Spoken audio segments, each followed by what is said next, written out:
नागपुर के MIDC थाना क्षेत्र के अमरनगर में पुराने विवाद के चलते एक पूर्व किराएदार ने अपने पूर्व मकान मालिक के घर में घुसकर तलवार और चाकू से जानलेवा हमला कर दिया। इस हमले में घर आई संगीता राजू चौधरी की मौके पर ही मौत हो गई, जबकि मकान मालिक धर्मपाल सुदाम दाहत और उनकी पत्नी वनिता दाहत गंभीर रूप से घायल हो गए।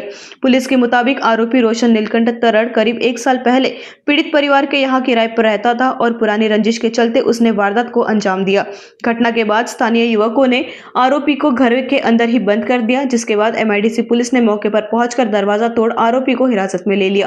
आज या नमूद घटनेच्या संदर्भाने आज सकाळी एमआयडीसी पोलीस स्टेशनच्या हद्दीमध्ये वार्ड क्रमांक 10 राम मंदिराजवळ अमरनगर या ठिकाणी धर्मपाल दहाड यांच्या राहत्या घरासमोर या ठिकाणी सकाळी 9:40 यातील जो आरोपी इसम आहे रोशन नीलकंठ तराळ याने घरमालक धर्मपाल दहाड, वनिता दहाड यांना गंभीर जखमी करून यातील त्यांचे नातेवाईक संगीता चौधरी ह्या महिला आहेत यांना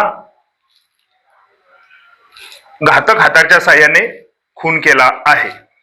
प्राथमिक पाहता सर यांनी अवजार कुठून आणले होते आणि संगीता जी चौधरी आहे ती कशासाठी त्या घरात आली होती आणि याचा काय विवाद होता, ज्यांनी मारलेला आहे काय सांगाल? संगीता चौधरी ही नातेवाईक आहे।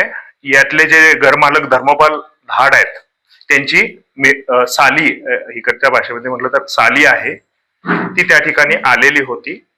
ती सोडवायला त्यावेळी गेलेली होती। अगोदर त्यांनी धर्मपाल दहाड यांना मारण्याचा प्रयत्न केला, गंभीर जखमी केले।